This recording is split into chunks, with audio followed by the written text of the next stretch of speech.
Assalamualaikum warahmatullahi wabarakatuh. Salam sehat semuanya.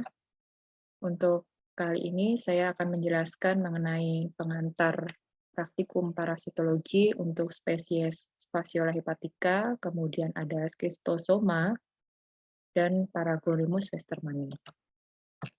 Untuk yang pertama, eh, yang saya sebutkan tadi itu termasuk ke dalam kelas Trematoda ya di sini. Nah, jadi untuk targetnya ada yang menyerang hati, kemudian ada yang menyerang usus, kemudian darah, dan juga paru. Ini adalah gambar dari trematoda atau cacing dewasanya, karena nanti kita temukan beberapa bentuk atau stadium yang lain. Untuk yang pertama, untuk Phaseola hepatica, oh ya, ini untuk seluruh sumbernya saya gunakan dari CDC dan juga dari buku Parasitologi Kedokteran Sudarto. Untuk Phaseola hepatica di sini atau C. liver fluke ya, disebut juga dengan fascioliasis. Nah, siapa saja yang terlibat untuk host pest-nya? Yang pertama untuk definitif ada manusia dan juga herbivore, atau di beberapa referensi disebutkan wild ruminansia. Kemudian yang termasuk herbivore di sini bisa sapi, kemudian kambing, domba, dan lain sebagainya. Nah, untuk targetnya di sini hati dan juga saluran empedu. Kemudian untuk kasus infeksi ini dilaporkan worldwide atau sangat kosmopolit. Bisa kita lihat di Afrika, kemudian Asia, Eropa, dan dilaporkan ditemukan di negara yang memiliki kebiasaan mengonsumsi tanaman air dalam kondisi yang mentah. Ya, ini untuk intermediate-nya. Ya. Fresh snail ya, atau siput air tawar. Nah, ini untuk morfologi cacing dewasanya, ya ini hermaprodit. Ini bagian anterior, sedangkan ini bagian posterior. Di sini kita sebut dengan cephalic bone, ada oral sucker dan ventral sucker. Untuk sucker di sini fungsinya adalah untuk menghisap sari makanan dan juga untuk melekat pada jaringan.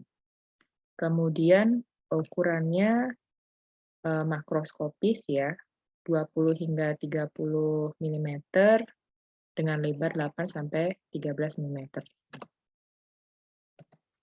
Selanjutnya ini untuk morfologi telurnya. Telurnya juga cukup besar, bisa kita lihat di power 40 atau perbesaran 40. Ini adalah gambar telur di bawah mikroskop ya. Untuk yang unstained wet bone atau tanpa pewarnaan hanya dengan NaCl. Untuk ciri utamanya di sini ditemukan operculum ya dengan bentuk telur yang elips. Ini untuk gambarannya ya. Jadi ini dari telur yang unembryonate, kemudian nanti berkembang menjadi telur yang embryonate yang berisi mirasidia. Untuk operculum sendiri, di sini seperti mulut atau bukaan yang nanti fungsinya sebagai tempat keluarnya mirasidia. Nah, ini untuk siklus hidupnya, untuk Phaseola, diawali dari orang yang terinfeksi, atau bisa juga dari herbivornya, ya, jika kotorannya atau fesesnya jatuh di perairan atau tidak BAB di tempat yang proper ya, jika ditemukan telur, ya, telurnya dalam kondisi unembryonate ini akan menjadi embryonate di dalam air kurang lebih 2 minggu. Kemudian telur ini nanti akan menetas ya, mengeluarkan mirasidia. Mirasidia ini bisa berenang bebas di air karena dia memiliki silia di sini. Selanjutnya, mirasidia ini nanti akan penetrate ke dalam fresh snail ya, tadi intermediate host-nya dari limnea. Apa yang terjadi di sini akan terjadi perubahan bentuk mirasidia menjadi sporofista, redia, dan serkaria. Nah, serkarianya ini nanti juga akan keluar dari tubuh siputnya, ya, kemudian berenang bebas di perairan dan akan menempel pada tanaman air dalam bentuk metaserkaria. Metaserkaria inilah yang disebut dengan fase infektifnya atau infected state-nya. Sedangkan untuk telur ini adalah diagnostic state-nya. Nah, jika metaserkaria ini eh, tidak sengaja dikonsumsi oleh manusia ataupun oleh herbivore di sini akan masuk ke dalam duodenum, ya, kemudian nanti menembus ke dinding usus, kemudian bisa migrasi ke bagian liver dan ke bagian empedu. Nah, di sini dia akan menjadi dewasa nantinya untuk Fasciola hepatica. Menurut referensi dari jurnal ya, dari bentuk metaserkaria untuk menjadi adult state-nya atau cacing dewasanya ini kurang lebih memerlukan waktu 3 sampai 4 bulan di dalam tubuh manusia. Ya, ini juga saya ambil sumbernya dari CDC. Nah, apa yang terjadi jika terinfeksi? Tentunya pada tahap awal ya pasti ada abdominal pain, kemudian demam, nyeri, dan lain sebagainya. Kemudian nanti diikuti dengan adanya peradangan empedu, kemudian bisa migrasi ke tempat lain. Kalau di hati ya akan terjadi atrofi ataupun sirosis seperti ini. Nah, menurut referensi di artikel ya, artikel jurnal dilaporkan di kawasan Afrika karena adanya kebiasaan atau mengonsumsi ya hati dalam kondisi yang mentah, maka terjadi hal zone di sini. Yang selanjutnya diikuti dengan laringofaringitis. Ya. Kemudian bagaimana cara untuk penegakan diagnosisnya? Dilakukan pemeriksaan feses, ya. Kemudian nanti ditemukan bisa dalam bentuk telur ataupun dalam bentuk cacing dewasa. Kalau cacing dewasa di empedu. Oke, lanjut ke spesies Schistosoma ya. Untuk nama penyakitnya Schistosomiasis. Di sini sebenarnya ada beberapa spesies, tapi yang kita bahas hanya 3, yaitu Schistosoma japonicum, Hematobium, dan juga Mansoni. Nah, ini adalah gambar adult state-nya, ya, bisa kita bedakan antara jantan dengan betina. Yang kecil ini adalah yang jantan, selanjutnya ini yang betina, ya, saling berlekatan. Untuk Japonicum, ya, ini dilaporkan ditemukan di Indonesia, khususnya di daerah Sulawesi, dan hingga sekarang masih ada, endemis di sana. Nah, untuk schistosomiasis ini masuk ke dalam neglected tropical disease atau penyakit yang diabaikan karena memiliki kecenderungan self-limiting disease atau bisa sembuh dengan sendirinya. Di sini yang terlibat itu ada definitifnya manusia, kemudian dilaporkan juga ada kucing, anjing, primata. Untuk intermediate-nya masih sama ya, yaitu fresh snail ya atau siput air tawar ya. Tapi di sini berbeda untuk spesies tergantung dari skistosomanya. Contohnya untuk Japonicum ini siputnya adalah Oncomelania. Gitu. Jadi tergantung dari spesies cacingnya. Nah, ini kurang lebih bentuk siputnya. Mungkin teman-teman juga sering lihat ya, ada Bulinus, kemudian ini Oncomelania yang kecil-kecil seperti ini. Ini host intermediate-nya.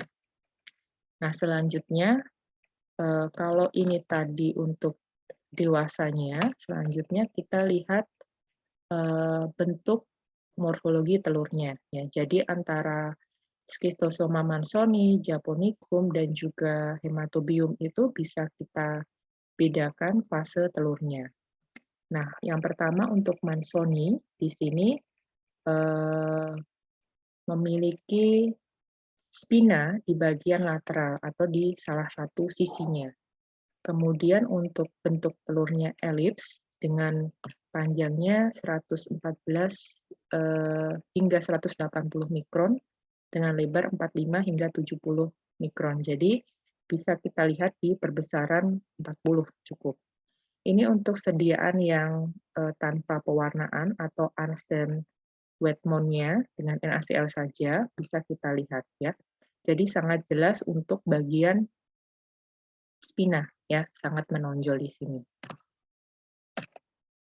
Ini untuk gambar lainnya sumbernya masih sama dari CDC, kemudian dia memiliki dinding yang cukup tebal di sini dan terisi penuh ya untuk embrionya.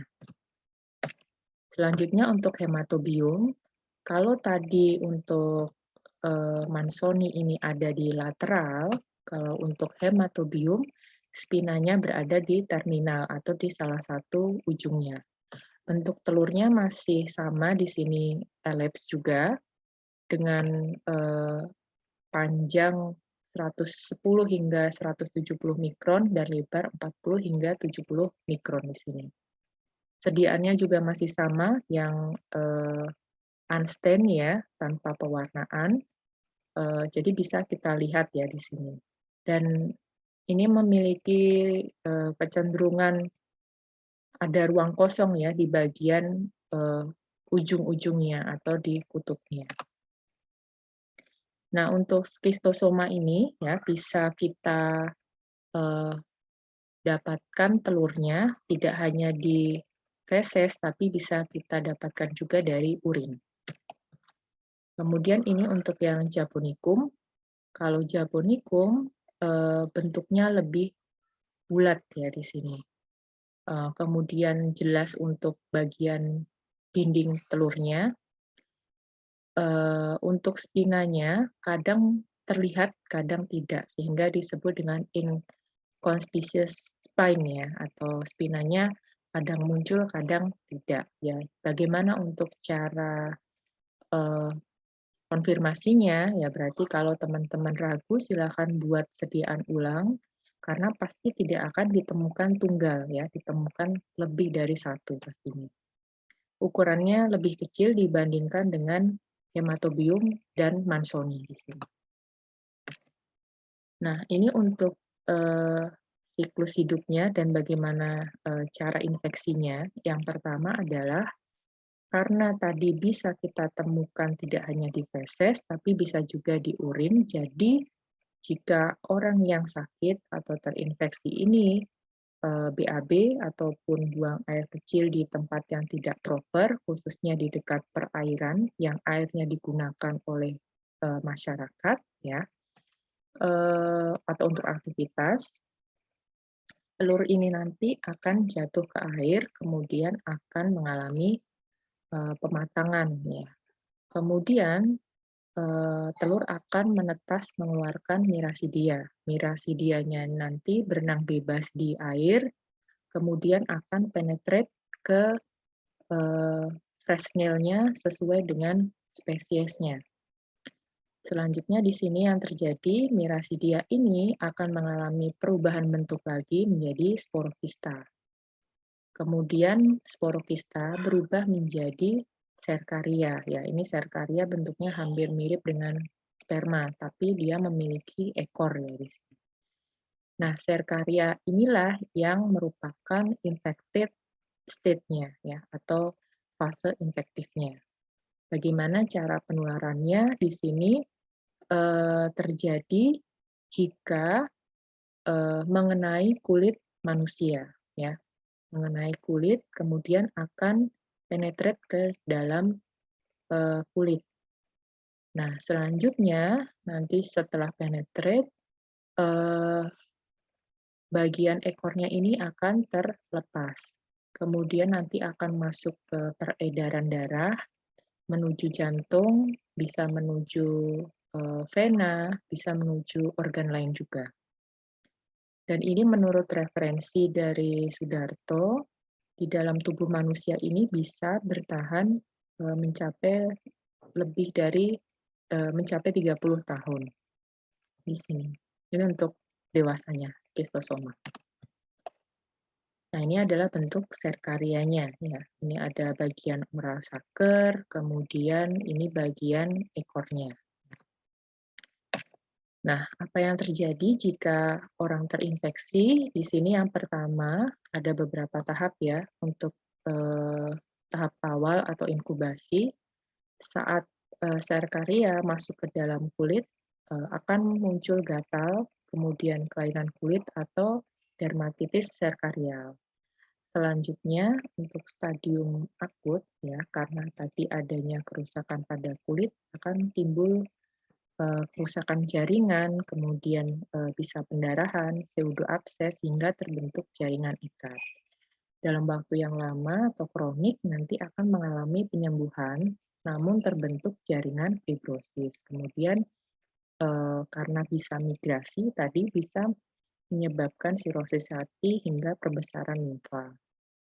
Nah, untuk penegakan diagnosis ya, karena tadi kita tidak hanya temukan di feses, berarti bisa kita cek melalui urin dari pasien yang diduga terinfeksi. Bisa juga melalui biopsi di jaringan. Selanjutnya untuk Paragonimus westermani, di sini ini gambar dari adult state-nya, cukup besar ya, ukurannya 1 cm kurang lebih. Untuk nama penyakitnya Paragonomiasis ya. Nah, di sini untuk host definitifnya yang terlibat ada manusia dan organisme lain pemakan krustase. Krustase di sini bisa udang, kemudian bisa kepiting, ya, bisa rajungan dan lain sebagainya. Untuk host intermediate-nya masih sama, fresh snail ya. Kemudian kasus ini juga dilaporkan ditemukan di seluruh dunia, di Asia, Afrika, dan Amerika. Untuk kasus-kasus seperti ini jarang ya ditemukan di Antartika. Nah, ini untuk bentuk telurnya, morfologinya seperti apa. Nah, di sini ada penebalan di salah satu ujungnya ya. Nanti ada operculumnya, ini untuk sediaan tanpa pewarnaan. Ukurannya cukup besar, 80 hingga 120 mikron untuk lebarnya dan panjangnya, dan 45 hingga 70 untuk lebarnya di sini. Nah, ini untuk siklusnya, ini juga sedikit unik ya, tidak hanya kita temukan telurnya di feses, tapi bisa kita temukan dari sputum. Jadi di sini jika orang yang terinfeksi tadi mengeluarkan dahak atau juga mengeluarkan feses, ya mungkin terikut di situ telurnya dalam kondisi yang anembryonik. Jika masuk ke dalam air, ya akan berkembang menjadi fase embryonet, kemudian nanti akan menetas, mengeluarkan mirasidia. Mirasidia ini nanti akan berenang bebas di air, kemudian akan masuk ke dalam snail atau keong keong atau siput air tawar ya. Selanjutnya nanti akan terjadi perubahan bentuk atau stadiumnya dari sporofista, kemudian redia, dan serkaria. Nah, selanjutnya serkaria ini nanti akan menempel ke dalam tubuh krustase, ya bisa udang, bisa kepiting, ya bisa ketam, ya dan lain sebagainya, dan berubah menjadi bentuk metaserkaria. Jadi metaserkaria ini adalah bentuk infektifnya atau infective state-nya. Nah, jika metaserkaria ini dikonsumsi oleh manusia dalam kondisi inadequately cooked atau tidak dalam kondisi yang matang ya, bisa menyebabkan infeksi. Nanti yang terjadi metaserkarianya ini masuk ke dalam tubuh manusia, kemudian ke duodenum, kemudian nanti menembus ke intestine wall-nya ya, kemudian nanti bisa ke diafragma, kemudian nanti naik lagi ke bronkus ya, ke paru ya, akan muncul reaksi karena adanya benda asing di respiratori akan muncul batuk ya, bisa batuk saja atau disertai batuk berdarah ya. Sehingga kadang ini dilaporkan menurut referensi gejalanya hampir mirip dengan TBC ataupun pneumonia gitu. Jadi perlu dilakukan pemeriksaan lebih lanjut. Nah, selanjutnya nanti jika orang tersebut mengeluarkan dahak atau sputum, bisa jadi telurnya akan terbawa keluar. Gitu. Oke, secara keseluruhan di sini untuk pencegahannya yang bisa disarankan adalah yang pertama pemberantasan host intermediate-nya ya. Tadi ada Fresnel-nya, kemudian untuk memutus mata rantai penularannya bisa kita lakukan dengan mengobati penderita. Kemudian jika teman-teman tinggal di daerah yang endemis ya, disarankan untuk tidak mengonsumsi air ataupun tanaman air dalam kondisi yang mentah ya, ataupun jika memang terpaksa berarti harus dimasak dengan baik ya. Kemudian menggunakan pelindung diri seperti alas kaki jika berada di perairan yang diduga terdapat infeksi gitu atau di sekitarnya itu dilaporkan ada kasus infeksi. Itu ini untuk sumber referensinya, teman-teman bisa cek lebih lengkapnya nanti di CDC ataupun bisa di buku parasitologi kedokteran dari Sudarto ataupun dari sumber yang lainnya. Oke, semoga bermanfaat. Mohon maaf jika ada salah-salah kata. Saya akhiri. Wassalamualaikum warahmatullahi wabarakatuh.